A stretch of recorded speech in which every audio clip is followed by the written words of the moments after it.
Hello, everybody. Welcome to Mangum Talks TV. This is a reaction podcast for House of the Dragon, episode 2. We have just watched it, Spencer, hot off the presses. We watched it about, I think I got done 6 minutes ago. 6 minutes ago, sat down here, recording, talking to you, and we got the video going. How are you doing tonight?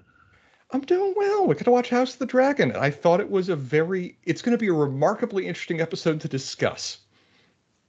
It will. And I think we have a lot to discuss on the reaction pod because specifically there were just big swings going on the plot this episode, right? We had Otto being removed his hand. We had Farewell My Brother play out in front of Rhaenyra. We had Daemon leave for Harrenhal, ostensibly. We had the Masseria Rhaenyra connection. We had Darren has made an appearance. He exists. He's in Old Town.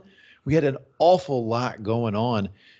Before we jump into all the plot points, which we will do here on the reaction pod, I do want to ask you just overall quality. What are your feelings about the quality of this episode? It was a very contemplative episode. There was a very clear central theme of dealing with interactions between family and the face you put on in public versus the face you actually have in private, the emotions that you're not able to share with the world and how you are not able to express them to the broader public and how much of that is tailored.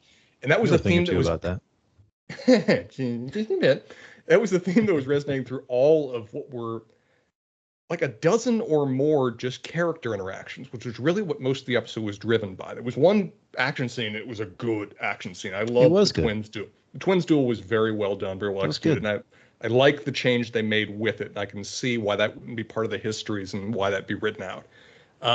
So the one action scene, great, well timed within the episode. But most of it was characters sitting quietly in rooms contemplating who they can be and who they can't.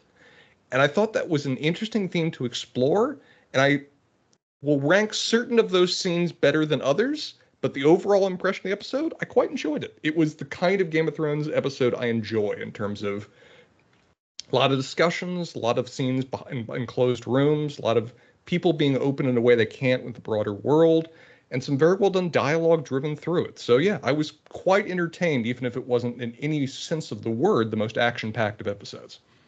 So we've told this story on the pod before. This is now publicly known. They had the scripts ready. We had 10 episodes scripts ready for season 2. Oh, 10. They planned for 10. They were going to do 10, and they got him over to George, and George was like, this is not going to work for me. Like the whole Hulk Hogan move is not going to work for me, brother. And massive rewrites occurred. George was a part of the rewrites. They spit out 8 episodes. You, of course, don't like that. They cut 2 episodes. But I do feel like George's imprint was on this episode. Like this was a really well-written episode, and that's why you had the feeling that you had, which was like, so much of it was dialogue and character driven. And I thought it was well executed in that regard. The first episode, I at times felt like they were trying to put in scenes that didn't necessarily work with each other just to cover plot points. This one, they weren't in a rush. They had some big plot points, but they were more focused on the character interaction scenes and developing the characters and having us understand them. And also having, to a certain degree, them understand each other in ways they hadn't before. And that's well executed. That's planned. I appreciate that kind of insight into things. I had some thoughts and questions, and we had some, debate on the subject of adaptation in the first episode, but this one was really confidently done. I agree, and it sticks out to me as a particularly well-written episode and a particularly well-acted episode. I feel like you had Emma Darcy was just fucking fire this episode. The little bit of Matt Smith that we got was also very good. And Tom Glenn Carney, just take my money. This is the main thing I want to talk about in the reaction pod that I'm bringing as a topic was the realization of the Aegon character, of getting Aegon on screen that was so interesting, so well acted, so much emotion. Like last season and even last episode to a certain extent, he was exactly how the Blacks portrayed him. Right, a parody. Right, but the puppet on the throne, and also like in a meta way, that's what he was on the show. He was just like a dude that fills the plot. Tom Glenn Carney absolutely put his stamp on the character. This episode became one of immediately the most intriguing characters. Like I knew we were heading in the right direction when 2 minutes into this thing, he's yelling smug cunt, mother of bastards, bitch a dragon stone, and he's doing exactly. But Look at you think about being it, blue. this is exactly what I told you I wanted to see. Like You when we want were a talking compassion. last week, I was like, I want to see this guy flip his shit because Aegon is not used to being told no. He's hedonistic. He's me first. And he just got embarrassed, lost his child, like all of the bad things that you can wrap into this situation. He is absolutely going to feel it heavy and immediately. He was also drunk when he found out. I needed an interruption, and Tom Glenn Carney gave it to me. Fantastic scene. It was interesting to see, particularly for Aegon and Daemon, we got to see how their last episode, as you said, we got to see Aegon as the world sees him, particularly the Blacks see him. This episode, we got to see a lot of different facets of the character, and I feel like that's true of a lot of the ones that we saw, including Aemon too. We got to see Yeah. Aegon quite a bit, but the scene with Aemon was very much a scared little boy, and that aspect of, oh, he came after me, and I putting on this face, and I'm the big badass, but also I really didn't mean to kill my cousin, and also I'm actually kind of scared, and could you just hold me right now? I kind of need a hug. And that was you got little bits of that with so many of the other characters in this episode of who is behind the face, who is behind the facade, who is what is what is the Potemkin village that they put forward versus what is the real person. And that was a really interesting meditative exercise carrying through. Some of them I think worked out a little bit better than others. We can debate how the show really views Damon and whether that squares with necessarily the impressions we have of the book. It's kind of curious to talk about. But so many of these were very well executed. One you didn't mention, but I thought he did a great job. I'm blanking on the name of the actor, but the actor that plays Otto. Yeah, Do look you it have? up as we go. He did wonderfully. He did great. And his frustration, his very much having a plan and seeing people not meet the standards he needs to for it, or even just wear the faces that he needs to for it, you could just feel his frustration. And it was beautifully well acted scenes that we got throughout all of it. I wasn't expecting that we would get Otto removed so quick. It's obviously something that happens from the book, and it does happen relatively early, but it was done well this episode how it occurred. Rhys Ifans. He did he did Yeah. great. This was his Emmy nomination video. Yeah, he There was. were there He's were really good. a few actors who had Emmy nomination tapes here. So I don't think they give us the name Darren if we're not going to meet Darren. So I think we're going to We follow have to. Yeah. Otto to Old Town, right? And We're not also done with like him. Yeah. there's some dialogue about getting a firmer grip on the Tyrells, so they're continuing to connect it to Yeah. the Game of Thrones story, which is really fantastic. I loved Aegon this entire episode. I liked him erupting. I liked Well, he's your the king. You're loyal Green followers we've discussed before. shit. At this point, I might be. I mean, the blacks are just a clusterfuck in this show. I mean, there is zero leadership over in Dragonstone. Yeah. Look, he was a There's mess. zero consistency among the Greens, as Otto rightfully called out. Yeah, he was a mess for sure. But he was doing things that like visually were interesting on screen, Sure. and he also slipped into the kind of like maniacal, angry. I'm just gonna kill everything around me for like the middle 40 minutes of this. This is when he dismissed Otto before like this. You bookend it with the eruption at the beginning, right? And then the crying at the end. And in the middle, he was this like American Psycho, like blood on the face in the kitchen. Like, I'm just gonna kill everybody. And I was intrigued every time that character was on screen. I thought it was fantastic. And I thought the dismissal of Otto, while I didn't expect it quite this early, it makes sense because that frees Otto up. They're clearly not going to just like get rid of the character. It frees Otto him will up, still do Otto things. Yes. frees him up to go get Darren, go check out different parts of the realm, and I think that's a smart move narratively. It is. We were really curious going into this episode how the episode would choose to portray within the Black camp Blood and Cheese, how they would react to it, and they're continuing the trend of very much portraying Rhaenyra as innocent to the crime, both Rhaenyra and Alicent as being relatively innocent to the crimes of those around them, as if they are being manipulated or driven to actions and deeds and consequences that aren't directly as a result of their hand. It's a change from the book, but it's something they're keeping consistent, and it's one of the main things that's continuing to drive the estrangement between Rhaenyra and Daemon, because that is been a point of tension forever, but it's one that they are certainly playing on and continuing on this episode, which they had to.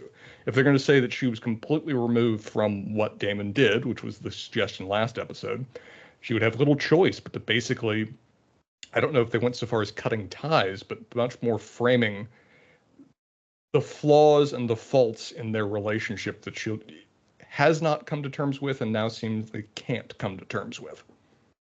I think they're done. I think you can. I think you can cook that I steak. That steak is cooked, Spencer. Well done. I, It's over. I don't think they're done, but I don't think their relationship can ever be what she hoped it would be. So when I say Uh, done, I just mean romantically. Like I think he still fights on the side of the blacks. I think he's still a player. They'll still be in communication. He'll see her again probably, but I don't think anything romantically is going to happen. Like and you the know they war is threw young. in yeah, and they threw in the Missaria has the scar on her neck, right? Like and she points that out. So I think that her that along with cutting the head off a child. I think that her opinion of Damon is so low at this point that she will use him as a military general for sure. She's going to use everything she can. But Skills. I'd be surprised if there's any romantic relationship going on there the rest of the series. Speaking of Masari, is the implication from this episode that she reported back to Dragonstone that she'd seen Eric with an A approaching? I need to watch it again, obviously, but that was one of the more confusing elements of the episode, the sequencing there. Mm-hmm. I didn't think they would have Massaria catch what was happening, like see the other Eric come in, knowing that it couldn't be the Eric she just left, and stop and make a point of showing her stopping without there being consequence behind that. Like, so I guess that is the implication, but it really wasn't clear. Like, it was not clear in the episode. It is the implication that the implication I got was that she reported back, and that is going to be her way into Rhaenyra's trust, is that she was the one that sent the message forward that allowed one brother to interfere with the other brother's assassination plan. Oh my gosh, the two brothers fighting. Can we talk about that for a second? It was a great scene. It was surprisingly tense. Seeing him go through the castle, seeing each missed opportunity as he approaches into the room, seeing how close that he got, and then seeing the brothers fight. It was chaotic. It was more of a wrestling brawl. There was a lot of emotion from these two actors. I'm presuming these two actors are actual twins in real life. I don't have that right here in front of me. We will look that up before we do the full length pod. But it was a very well executed scene. It felt raw. It did not feel like, a Phantom Menace pristine kind of, spinning duel kind of thing. It felt emotional. It felt real. It felt like two guys desperately trying to fulfill their duty, which involves killing each other, but not wanting to do so. The way it needed to be. It was etched on the screen. What are you looking at? I'm trying to figure out.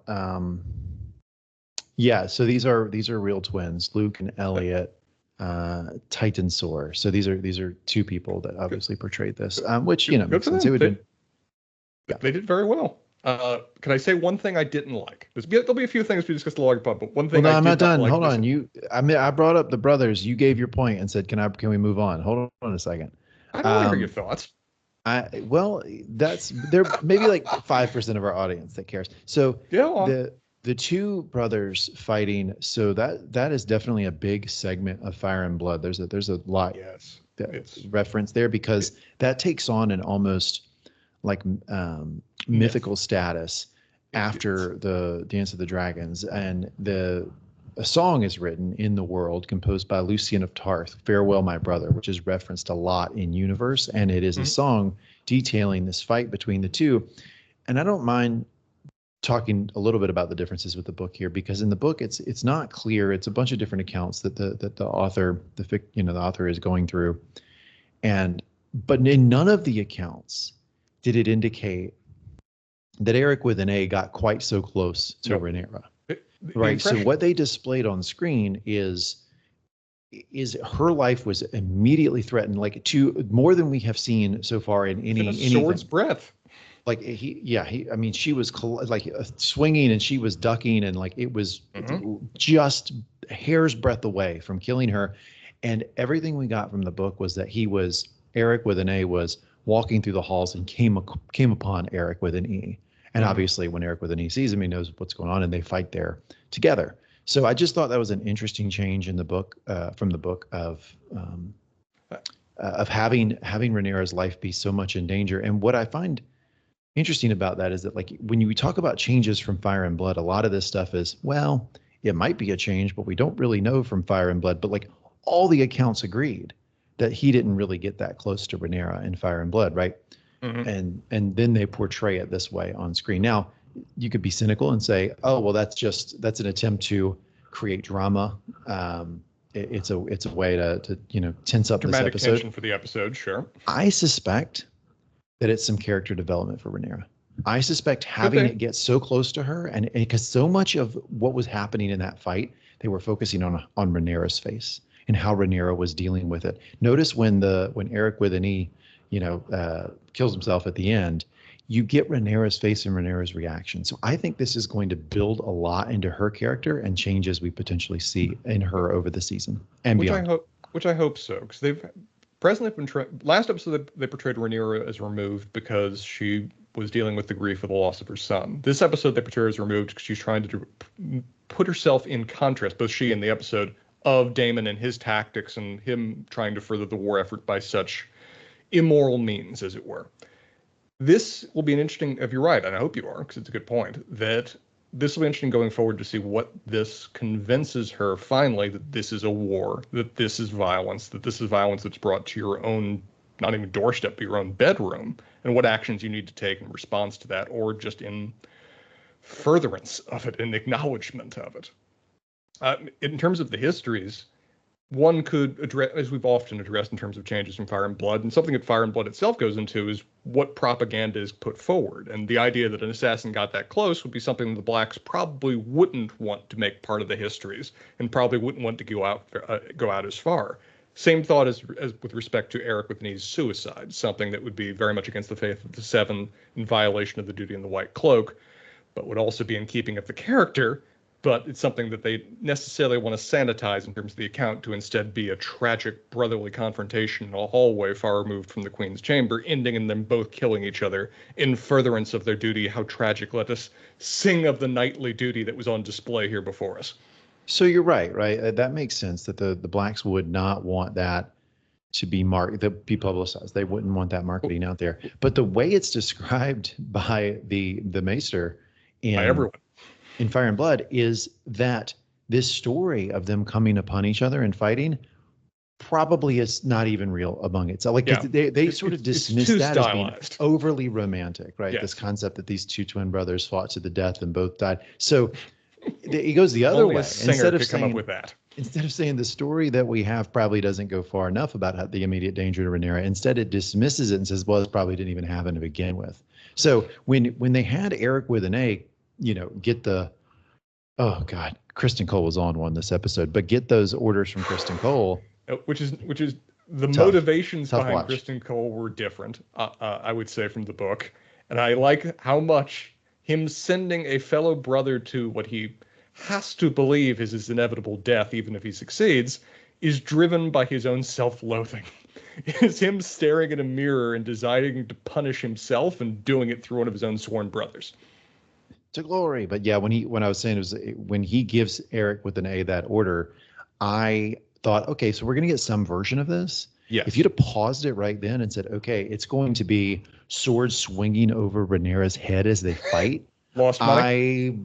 2%, 3%. It would have been so low, I wouldn't have put money on it. So they did surprise me there. And I suspect that it will end up being a good move, because the more I think about this, and it was occurring to me as it happened, I was like, if you are going to make some changes to how Rhaenyra sees the world, right? Either in we gotta fight now, like we have to be brutal, or like even not trusting her own chambers, the people around her.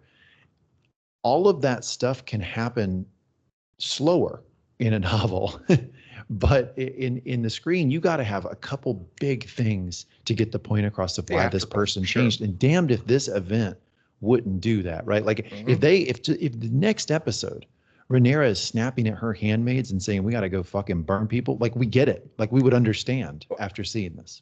Which is part of the reason I don't think that her and Daemon certainly they're going to interact more, but I also think that they may eventually become more of one mind when it comes to the necessity of the war and the necessity of violent acts in furtherance of her claim in a way that she's been presently avoiding. And I think I'm with you. I hadn't really seen it in that light, but I think if that's what they're going for, it's clever that this could be very much a catalyst in that regard. Okay, because I needed to get my thoughts out about Eric with an E, Eric with an A. Farewell, my brother. It's here. I cut you off. You said you want to talk about something else. What was it? One thing I did not like was actually the literal ending. I thought they had several other moments that they could have ended on, and instead the violent Q, sexual romp. Q HBO joke here. Just you already had it. I mean, you're already showing remarkable discretion with respect to Olivia Cook climbing into the bath while Kristen Cole is outside having conflicted thoughts on the subject of it. We didn't need another scene of it, and we didn't need to end the episode on it. It felt very much we haven't had our amount of HBO nudity or HBO sexuality this episode. Let's cram it in here at the end, and otherwise what has been a very on-point thematic episode. But, Well, in justification, it does again fit the differences between public and private face and how much Allison is also suffering and dealing with that too. It just that was such a coarse scene in my mind to end the episode with when it had been so successfully nuanced before. And we had, if you were doing this sort of HBO checkbox, we already had that scene with the dancers. We already had the brothel. Absolutely unnecessary nudity in the brothel, and I'm gonna pause on my thoughts about that brothel scene, but I don't think I liked it. I don't think I liked it with it. I mean, the dance scene is whatever, but the with Amond. It's strange because some version of this happens in the book where he gets with an older common lady, a lowborn lady. But it's after certain events occur. This seems to be happening very quickly. And so they seem to be establishing that like this desire for mothering, for being taken care of by an older woman is already embedded in Amon. And I'm sure they're connecting it to Allison's complete inability to be a mother to these kids. How Aegon is crying, and she just leaves. Such an interesting scene there. It's like she just walks out, right? So I'm sure that's what they're doing. And that's fine. That tracks. It's consistent with these characters. I think it's going to work for this story. I was just always intrigued by the idea of this kid came out of the womb sort of like just ready to fucking burn people and, cause ruckus, and did that. And the only time he softened was as a result of a lot of this trauma from war. Right. So I don't know, just different. They move forward the trauma. They're focusing much more on the trauma of the eye, the loss of the eye, and how much he's tried to build an image of himself to make up for what he lost and make up for his junior place with respect to his family and relationship. And they've pushed that forward, and I imagine they'll be using that as the base to expand on it going later. You mentioned the scene with Allison. I thought that was a great scene for, again, public and private face, or even just different private faces, where she's been lecturing Otto for the last 2 episodes about, I have to have my relationship with my son. They've got to trust me. I've got to be able to, use that in terms of guiding them, whatever else. Here's your moment. And there's her son crying. Go talk to him. In private. There's no one else there. You could give him a hug and you'd have his loyalty forever. And she takes one look and just goes on her heel and goes back and has sex with the king, with the Lord Commander. And hand to the king. Yeah, she... that too, yeah. Something, when they recast the actress... this is very much, I'm talking about in-universe now. This is very much an in-universe discussion. Yeah. Go on. When the actress changed, the all empathy just right out the door. All sympathy right out the door. All ability to connect with a human being. I mean, but I think honestly, I think what they're showing you is that the shit rolls downhill. She has a moment with her father where she goes, I've sinned. She's trying to talk to somebody about what happened. And he just goes, I don't want to hear about it. And then she goes to Aegon. Aegon's crying. And she's like, I don't want to hear about it. So the shit rolls down. Generational trauma. Yeah. We did see her show sympathy for one other person. And I thought that was important. I liked the initial scenes with her and Helena. Kristen Cole doesn't count. Kristen Cole really doesn't count. Really doesn't count. No. I don't know what word I will think about for when we record, what word to describe their relationship, but I'm struggling with it right now, and I think both of them would be too. But she did show a significant amount of empathy for Helena, which was necessary. Which was necessary, and she clearly has always had, I think, more sympathy and empathy for her than she's had for her 2 sons, which there could be a lot of reasons for that would be fun to debate. But I thought the funeral procession scene early on was well executed. I liked the rising tension of we got to see Helena struggling with maintaining a queenly face that she is not at all equipped even before to maintain, but certainly not right now. They seem to be going that she's a little bit less stark raving mad as the book chose to go into. Perhaps there'll be a descent into that. Um, but I still liked those initial scenes with her as a character. And it shows that they will be continuing to give her a significantly larger role than I think you and I would have bet after the end of episode 1. I think it'll just be important to establish if she's incapacitated or not, because she is a dragon rider. So that's what we They need answered that, yes. from a military perspective. Is like, okay, if she's Dreamfire's like there, screaming and pulling her hair out, or if she's just quiet, sitting on a couch and just not willing to do anything. In grief, trauma, sure. Either one, whatever, but just establish if she can ride the dragon or not, right? Because we need to know that. I need Aemon to come back stronger next episode. I need Aemon to come back. I need Aemon just here's the scene. First scene of the episode. You ready? We get the fantastic intro, which you really like, and the tapestry and the stories. I adore it. It's very well done, yes. And then you just see a door kicked open. Aemon walks into a feast and says, I'm here to burn people and kill nephews, and I'm all out of nephews. You want him to just like fulfill a full John Carpenter kind of role, just adopt that going forward? Yeah. I've killed enough strongs, and now I'm ready to just start burning the common man. Let's go. Let's party. Yeah, I need a tougher Aemon. I just thought they made him. I don't know. It was a strange choice to do it this early. I'm not against the choice of humanizing him and showing the other side of the coin with him. Maybe just a couple more moments where he was being the Aemon that earns the reputation, because the only thing he's done thus far is kill Lucerys, which the way they portrayed that in the fucking show, he didn't even mean to do it. Well, and I think it'll be interesting to see, because Aemon, of all the characters, we really only got one scene. We got one scene of him finding a coin, but his one scene was his vulnerability, was his private face. We didn't get to see his public face this episode at all. Unlike all the other characters, we got to see their public and private faces in different ways. Aemon's, we only got one. And I think he's a little bit lesser served as a result of that we didn't get the complete picture of him the same way everybody else had an opportunity to do. So I suspect that with what seems to be Aegon's plan of riding to war right away with his new young steel fist hand of the king, one would assume that Aemon is going to play a direct role in that. So the more public face, the image that he wants to convey to the world, the image that is, Daemon writ young, I think will be on full display next episode. Yeah, well, we had the conversation with him and Kristen Cole where he was daydreaming. He's like, you, Cole, at the head of the Vanguard, me on Vagar, we're just killing everybody, running all through Harrenhal. So yeah, I put money on we're going to get a battle next episode. Maybe so. I don't know the episode length, and they're not giving us the titles, I don't think, before the episode airs, which is smart. A lot of these are kind of spoilery. Okay, anything else you want to talk about this episode? Oh, I wanted to talk about the ending with Alicent and Kristen Cole. So I think I didn't like it.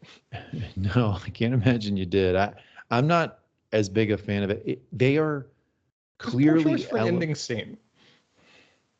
Well, okay. Poor choice for an ending scene. Why? Because it just cheapens the episode? I think it cheapens the episode. I think as I said a minute ago, all the nuanced scenes that we had before, diligent character work, this one, I can see it working within the same themes, but it came across as just so much more coarse and crass than the ones before it. It felt like, as we discussed, filling HBO quota.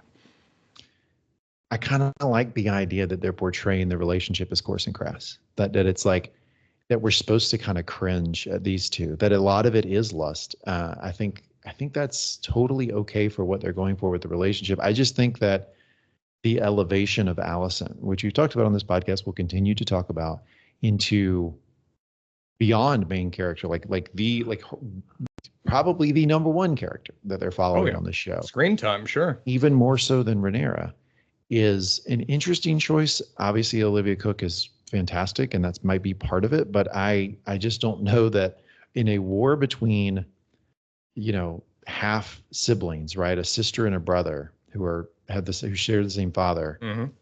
who both sit on thrones and have dragons and are the same family, and this is the ruling family that has ruled this place for 300 years, that the story needs to be about the dowager mother. Like, it's kind of a strange call, just from the character and their role in the plot. It seems like from season 1, also what we've seen in season 2 so far, one of the themes they're most interested in exploring is what roles women are allowed to play in this society. And Rhaenyra, because she is the heir, because she has actual political authority, is allowed to a certain degree be genre busting. She's allowed to operate outside of gender roles, even if there is tension on that, while Alicent isn't. And I think they really seemed interested in exploring what power Alicent can and can't wield and what effect that has on her as a person who is trying to be the good girl, trying to operate within the bounds of society, and clearly stifled and constrained and suffering from it, at least in varying ways. That seems to be something they find fascinating, and Alicent is the character to do that with. And so I'm with you. They've elevated her to be a co-protagonist with Rhaenyra, even more so than Rhaenyra. To the degree that works, it's certainly something they wanted to go with. Every advertisement has showed her and Rhaenyra as being the two camps. One other thing to hit, well, we got to spend a lot of time with certain individuals that may play a role going forward. A certain Hugh, a certain Adam. Yeah, we did get Hugh again, just to remind you about him. It was kind of a throwaway scene. We didn't necessarily need it. They just wanted you to remember the character. We had to check in with him, and we had to check in with a certain other individual that may have play a similar role to him. Well, that one was a little more pointed because it was like pointed. He's watching sea smoke, right? He's watching sea smoke fly around. Well, was that sea smoke or was that gray ghost? I wasn't sure whether it was a house dragon or a wild dragon. So I believe it was sea smoke. Yeah. Because it was white and because there was fish, I was going gray ghost, but no, cannot be sure at this point for me at least. But I was even actually referring to the scene of him greeting with brother, cousin, I'm not sure, family member that was coming off the ship. Yeah, I'm looking it up, and like other folks like Screen Rant, a few others have got screeners, right? So they watched this before, and they've written up their summary, and they're saying that Laenor Valerian's dragon Sea Smoke returned, and it's season 2, episode 2. Yeah. So. Okay, I wasn't able to see the name tag from that distance, but I'll zoom in later to be sure. But you don't get snarky. Yeah, I don't get to see the scripts beforehand, so I have to work on the fly. You're mad at Screen Grant now, or Screen? I'm not mad at them at all. I was just actually kind of excited to see a wild dragon. And you'll get them. I've been told I will. Didn't they promise cannibal? Didn't they promise you cannibal? They have, and if they don't fulfill, I riot. When a show promises you something and doesn't deliver, you remember it for years. I remember and complain about it for years. You've commented on that before. Hey, one quick hit on Westeros adaptations. Did you see Martin announce that we're going to get Dunk and Egg early next year? Dunk and Egg television show? There's no CGI. There's no dragons. Yeah. Okay. He announced that the schedule is to have it out early next year. So they're filming now. Should be done in the early fall, and then they'll pump it out February, March timeframe. They don't have to spend a year doing the dragon CGI. I was thinking at earliest, like autumn of next year. I had no idea that they were even in the process of filming right now. Well, I mean, the people who are reporting on this are claiming that that's where you'll see the difference in when you have big battles and you have dragons and you have all the CGI and all of the different stuff you have to do, the green screens, etc., for some of these scenes versus the Spencer favorite, people in rooms sitting talking, which is Dunk and Egg. You're gonna see post-production time shorten. I do hope that the jousting is at least a step budget-wise over season 1 Game of Thrones. No, bring it back. We need medieval times again. It was fantastic. That was a Renaissance fair that they had. I adored it, but it was like 30 people and some wood that they got a guy with a hammer to put together. It was great, but they've got the money to do a bit more now, I suspect. All right. So overall, we liked the episode? Overall, we liked the episode. I thought it was quite good. It'll be interesting to go in depth for what were so many scenes of characters having intimate moments, and that's good. Those are the fun things to discuss with you when the time comes.